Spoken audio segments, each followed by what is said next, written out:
This week, Hunting Aotearoa returns to Hukanui for a bit more hunting on the foothills of Hukanui. Then we join up with a guy named Dion Manga for a bit more bonnet hunting. So join us as we go hunting Aotearoa.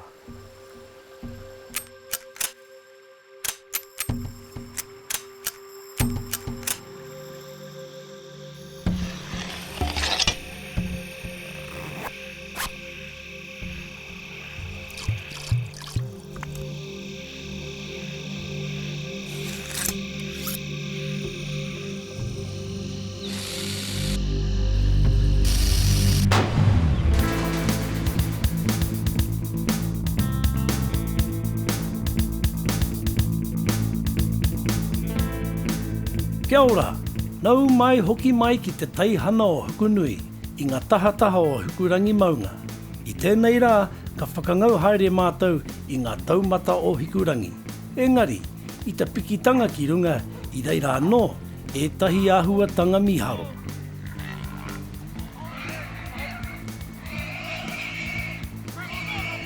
I te mea, i whakarite e mātou te taumaha ko te kotahirau pauna, I mate mātou ki te whakahoki atu i tēnei poaka.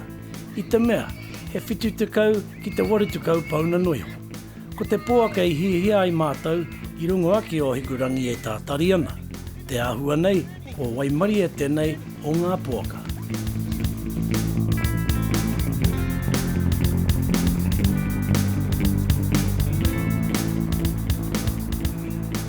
Ko te taha rāwhiti tēnei o te maunga o Hukurangi. I tēnei wā, kei te ngaro katoa te maunga i ngā kapua.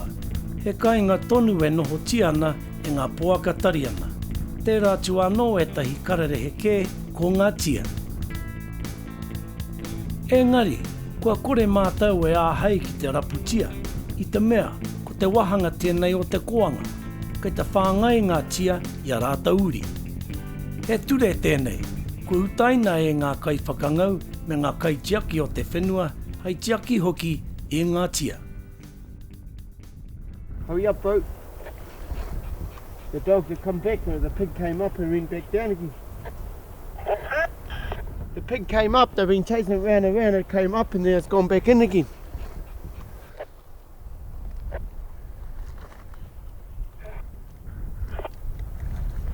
Dog's been chasing the pig around there for the last 20 minutes. Just came up the top and I was coming up this way. Had the gun on the shoulder again. Nice fat boar. So it's shot back down here. But I imagine the dog's been chasing him for about 20 minutes, so we're waiting for Dickie Boy to bring his dogs up. Hopefully they'll put it up. Give us your slippery slime there, bro. Yeah, we'll catch him. We'll catch him. Get him ready. We'll just get some fresh dogs to come and we'll catch him. It's a nice sized boar. Mm. Oh, he's just been going round and round and round in there for the last half hour.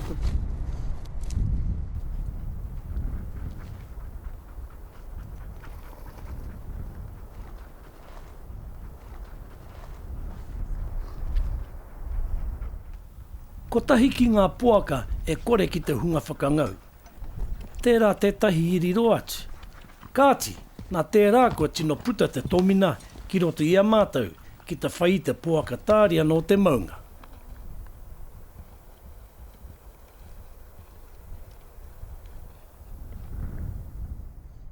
Pig, give us a slip there, bro. Yeah. Hey?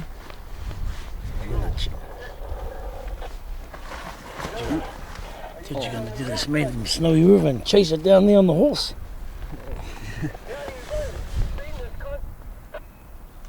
Oh, I heard it down there, but scrapping the dogs. Just down here, eh? Yeah, just on the other side of that place. Must have went down and come back around. Maybe down there somewhere. Just waiting for the pig now. Dogs. Yeah, the dogs will come back first. All these names of these men, is it? Wait.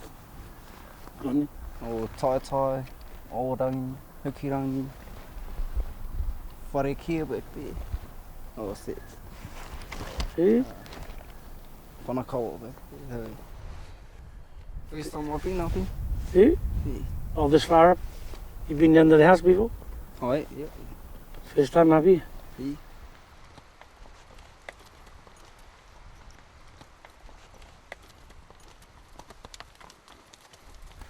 Ahakoa I mahua I a mātou te poaka I tahuti atu.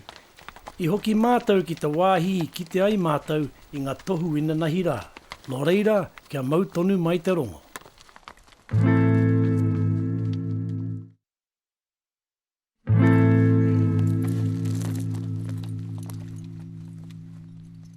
Ka heria ngā tera o ngā hoiho kia kiki rawa. I te mea, he mau ngā taratara kei te haere ake nei.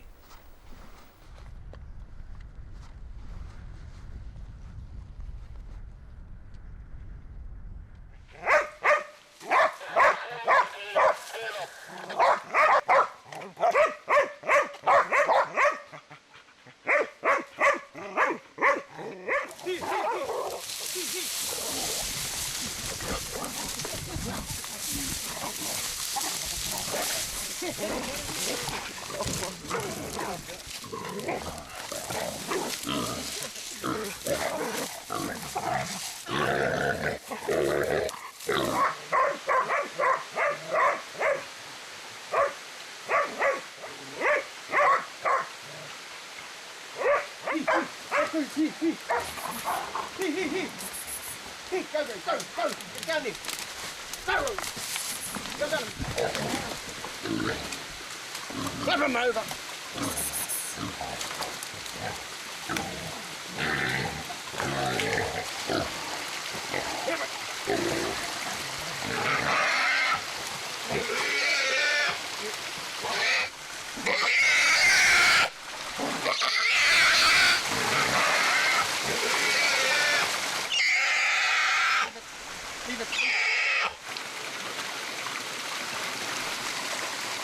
Oh, that's a very nice young barrow, eh? Old barrow. Young, only a young pig. 130, 140. Bad. Bad as, eh? You know, when I was coming down there was actually 4 others that shot up. Must have been when you got into this one. Well, they bailed a couple. They had 2 bailed for a while. And then one scarpoed and I stuck it through, I think you might have to carry it. hey, not a problem.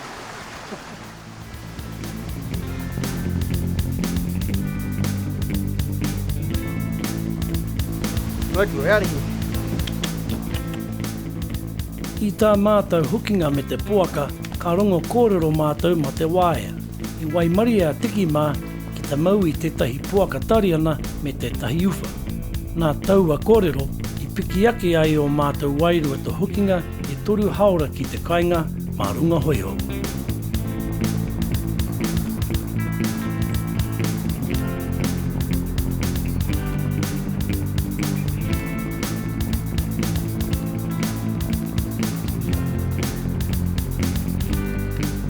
Kua oro anō mātou I te maunga nei. Hoi anō, nā te whakapaukaha mai o te hunga whakangau me ngā kaitiaki o tēnei rohe, ka whaangaia tonutia te maunga I ngā uri whakaheke. Engari, ko te wā tēnei, o te whakaoti I te mahi. Barrow, what are those ones? A couple of sows. A sow and a bull. Sow and a bull, and we released 2. Yeah. Pretty awesome, man. Saw a stag, saw a hind. Yeah. I had it in the sights, we tempted to squeeze the old trigger, but they're tougher at the moment, those things over here. Yeah, little bitty. Mate, you fellas lucky here, bro. Pigs running all over the place. Only word I can say to describe this place, mate, taonga, eh? The mountains and the rivers. Especially hunting underneath our sacred mountain. You good to us today, eh, bro? Yeah, it always provides you. Yeah, old fella, good to us today. Mate, all good things must come to an end, and this ain't no exception. Been an awesome experience. Learn how you fellas catch pigs, release pigs, singe pigs, and now smoke pigs. Awesome. Thank you, Ton. Awesome, bro. Which one can I take home? Take the lot of Take the lot home. Thank you, all the nephews. Thank you all the nephews for showing us your techniques. Did they pass their singeing skills? Who's the one with the mohawk in the middle? Was that Tony's one? He said he don't like brawn. That's my mark. That's your mark. Thank you again, boys, and hopefully you'll invite us back one day soon. And as for you guys, we'll see you next time on Hunting Aotearoa.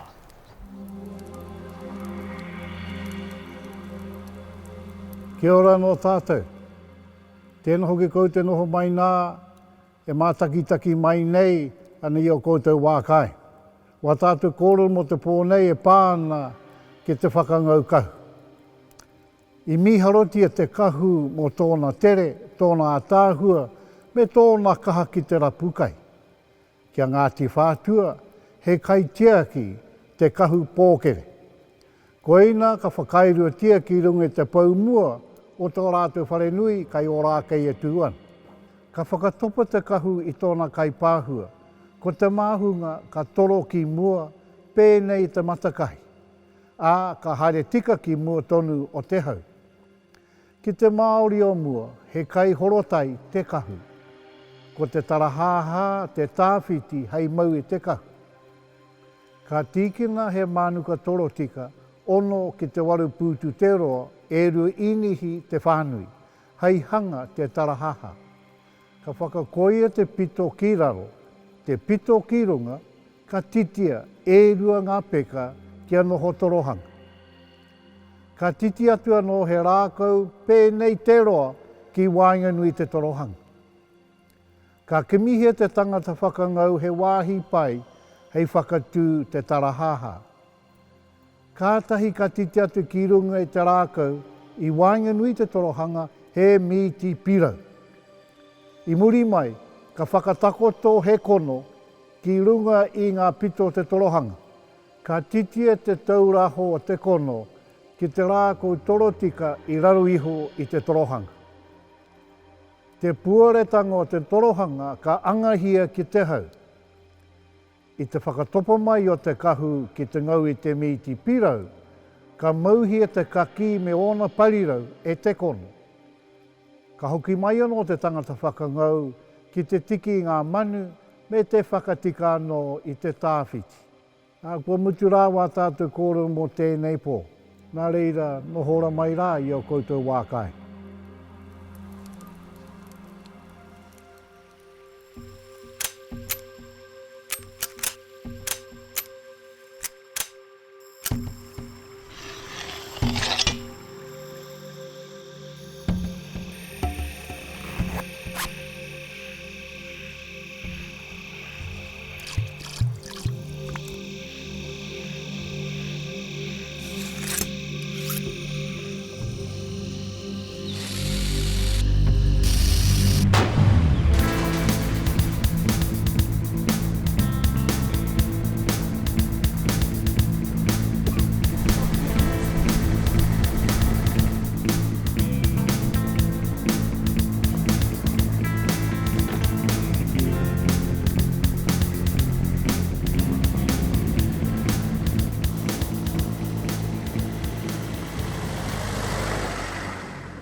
Here we are at the famous Toharakuri block with yet some more famous members of that BTP club.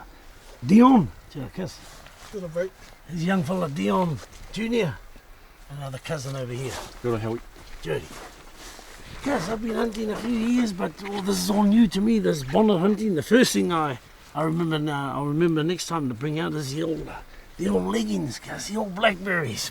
Bloody legs a hard time. But you know, what sort of things do you need to hunt in places like these? Well, out here, you really need probably a reasonable dog and a hell of a lot of luck, mate. That's what hunting's all about, eh? You know, that's what it comes down to. Like, you know, most days you can get onto them, you can miss them too. Some days you catch 2 or 3. That's hunting, eh? That's what it's all about here.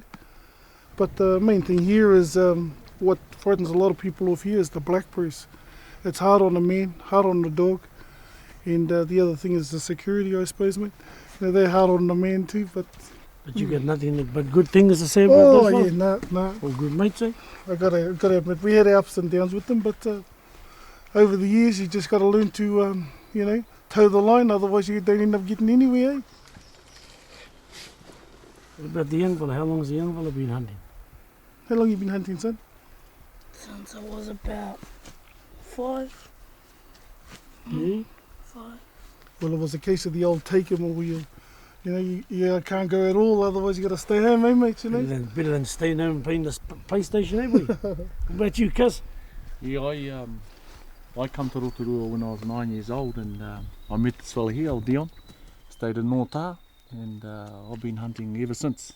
So that's about 23 years for me. I've been hunting with D, and it just gets in your blood, eh, mate? The old pig hunting, mate. Once you start it becomes a lifetime thing. It's not just the Saturday or the Sunday on the weekend. You got your dogs to look after. They need to be fed every second day, run every second day, and you got to keep them fit. And becomes a life. It's not as if you can just pack up and go away for a holiday. You got to think about who's going to look after the dogs during the week. But we seem to get by. I've got a fortunate job where I can have a lot of playtime, do a lot of hunting and a lot of fishing. So you know, it mixes and it blends in well with my lifestyle. I te mea I whakatiputahi a DJ ki te taho e nei kuri, mai noi te wā e rimo no tau. Kua tino mōhio ia ki ngā kuri nei. This is whiskey, this is boogie, this is dirt, and it's checker at the back, the ground. Ko Toharakuri te poraka anake, huri noi Aotearoa e rāhui ana. Mo te hunga mahi ngahere anake, hei whakangau. Engari, kua roa a Dion me tōna pāpā e whakangau ane I roto I tēnei ngahere. Hoi anō, I tēnei rā, me mauraihana te tikanga.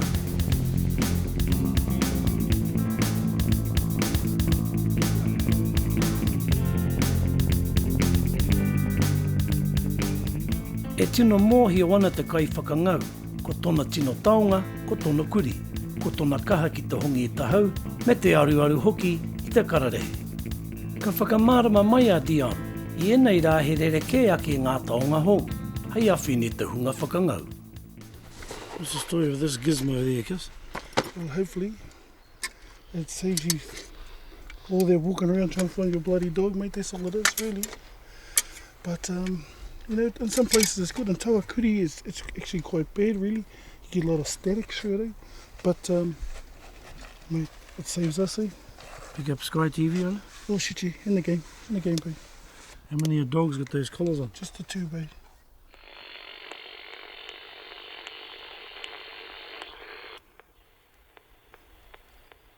It starts beeping, but if it's not beeping, it starts flashing like that. Well, that means that it's in that area where the dog is there.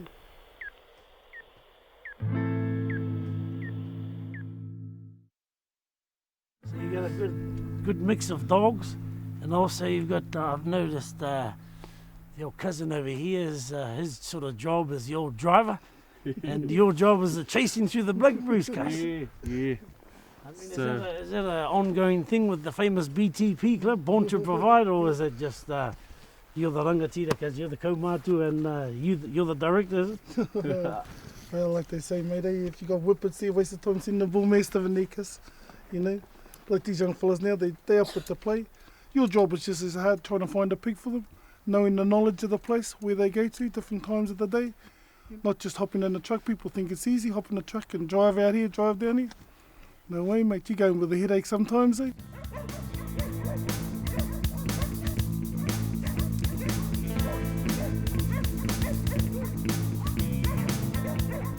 He rite te ngahere nei o Toharakuri ki era atu o ngā ngahere paina. Kua muia e ngā tūmata kuru hei huna I te poaka. Ara atu anō, ngā whiunga kino o ngā tarutaru nei ki te tangata me ngā kuri. Ka pupuhi ngā kanohi o ngā kuri, a ka uru ko te paihana ki roto. Me hea mea, ko takahia e koe ngā tūmata kuru, e mohi ona koe ki ngā uauatanga o te hunga whakangau.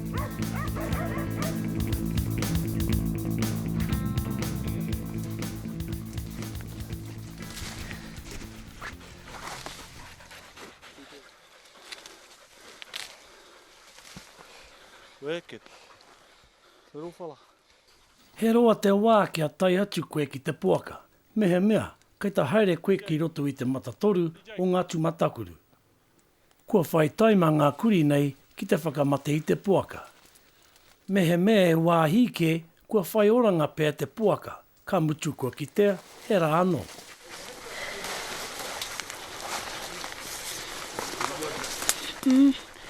Just the little one.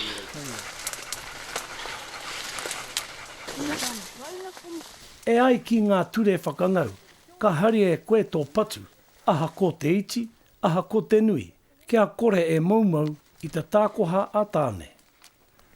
Koe nei ngā whakaakoranga te pāpā o DJ ki a ia, a te tahi rā, ka tuku anoa ia ngā mātauranga nei ki tanata maiti ake. Tērā pēr me pēnei ke, mai ngā tamariki katoa, kia kaha tā rātou hono, ki te whenua, me te ngahere. Just one more word, then we'll go up and have a lunch.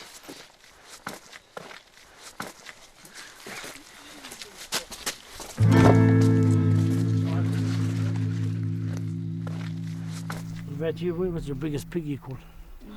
No, you can't tell a tit on that, you got to tell the truth. 224. Yeah, I'm going now. That is. 224? Mm. And you carried it out yourself too? No. Hey! 200, up at the double gates. There it was, yeah. I gotta tell you though, cuz mate, you're a fit fella, right? Right, yeah, I sort of been, oh yeah, this fella here looks a bit slow. She had me popping for all in, and hello, get on to the old pig, and hello. Even the cameraman bit me there. But never mind, mate, it's been awesome, the experience today. And hopefully we'll come back and do it again. For sure. And catch a bit bigger one this time. What do you reckon, kid? No, that's for sure, mate. You know, first of all, I suppose, you know, I'd like to thank old Terry Bennett really for giving us the opportunity to come in here. You know, we've had our ups and downs, not just with Terry, but with other security. But like I say, it's there's a time you got to toe the line, you know. I've been here, I've done all the poaching, you know. No, go on now. But, you know, nowadays, mates, you got to abide by the rules or you don't get in at all, eh? Well, at the end of the day, it's only a piece of paper, eh? It's a valuable piece of paper though, mate, you know. Oh, well, cuz, awesome, mate. Thanks for the experience. We've got something to take home anyway. Hey?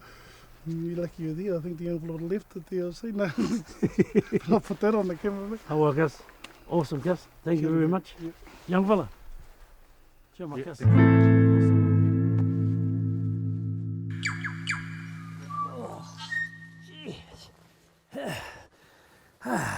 Kia ora. This week, we're here to talk about this fella here, the rangiora or whārangi. Now, in the old days, our people used to extract rongoa from this leaf because of the antiseptic qualities it contained. Dearly, eh?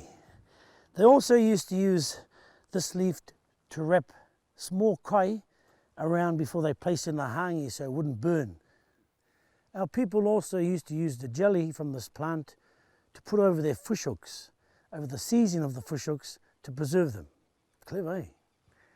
And also on these plants here, you can extract a certain amount of honey. Today, the most common use for this plant, nicknamed the bushman's friend, is when the old call of nature comes along. And you've got to be very selective when you pick your leaf. You don't want to pick one with the little holes in like this. And if you have a look here, there's nice soft textures off the underlay of the leaf. We're looking at about a 3 or 4 ply there. So next time you're in the bush, Mother Nature calls, a friend in need is a friend indeed.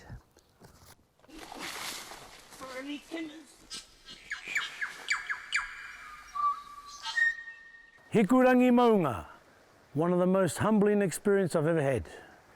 All you hunters out there, just goes to show, if you look after your fridge, there'll always be kai there. And to the Redi whānau, thank you for giving us the opportunity to experience your rohe, your whenua. And to Dion and his whānau, especially the young fella who beat me to the pig, ka anui taku mihi atu ki a koutou. Nā reira e hoa mā ka ki te anoa a te rā wiki. Join us again as we go hunting Aotearoa.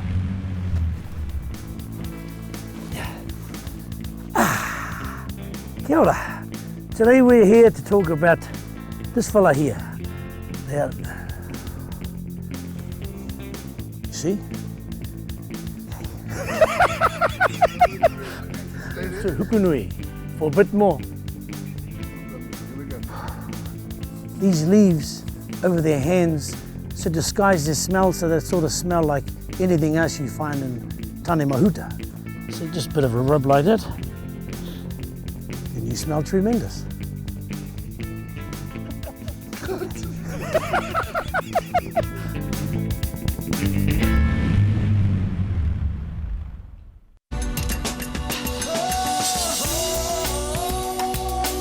He mea tautoko na te manga. Kai pāho.